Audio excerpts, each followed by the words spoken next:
This is verse 51 of the 11th chapter of the Gospel of John. Caiaphas, the high priest, has just made this rebuke to his peers there among the leaders that it was necessary for someone to die and that Jesus would be a kind of scapegoat to avoid some sort of catastrophe resulting from the Romans coming in and removing their place in their nation, was essentially what he was saying. John adds this very interesting editorial remark which clarifies something of what seems to be a providential intervention into the situation as John sees it. So we have tuto.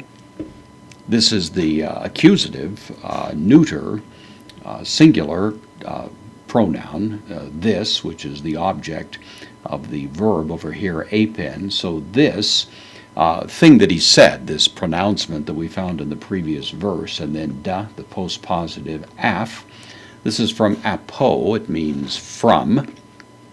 It takes the genitive, and this is the reflexive pronoun in the genitive, so from himself. So, but this from himself, and then uk, the negation, apen, from lego I say, third person singular, aorist active indicative. So he did not say this from himself. John is pointing out that what had been stated here was not something that flowed fully from the self-consciousness of Caiaphas, but there was some kind of, you might say, divine intervention here. The strong conjunction Allah, not elided as it normally would be before the vowel, probably to even heighten the sense of emphasis about it, but archaeurus, the high priest, own, being. This is from ami, I am. It's the present active participle, masculine singular nominative. It's going along with archaeurus, so but high priest being, to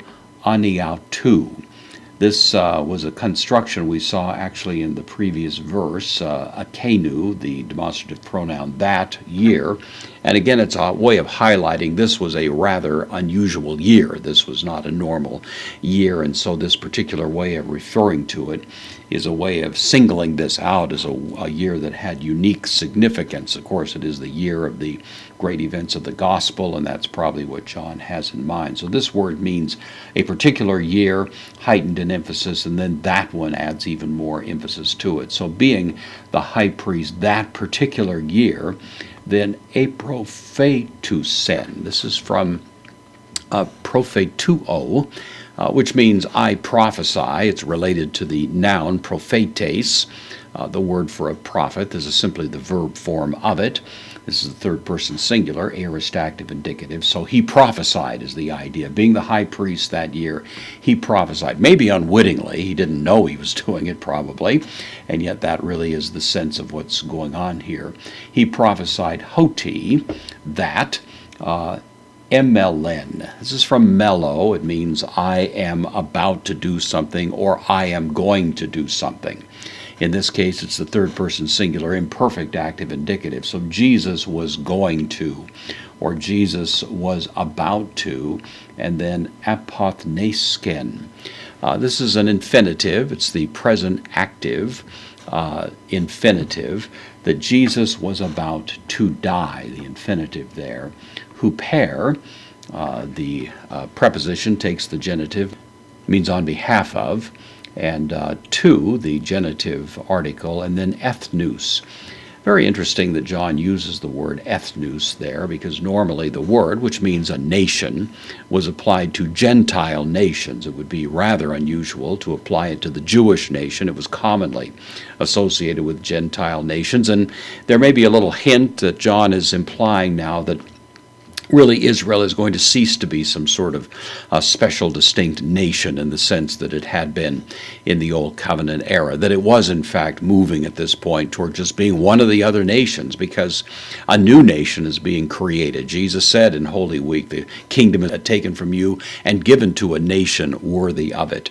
A new chosen people is going to be identified under the New Covenant era. And so there may be a little hint of that going on here. The matter is not definitive, but it's an interesting thought. So anyway, the point is that Caiaphas had made this statement. He hadn't really fully understood the import of all that he was saying, but indeed it was true that Christ would be dying, that he would be offering himself, in a sense, as a sacrifice for the benefit of those who would believe in him. And at the same time, there would be a kind of transformation of Israel into just one more nation in the world rather than having its distinct traditional status.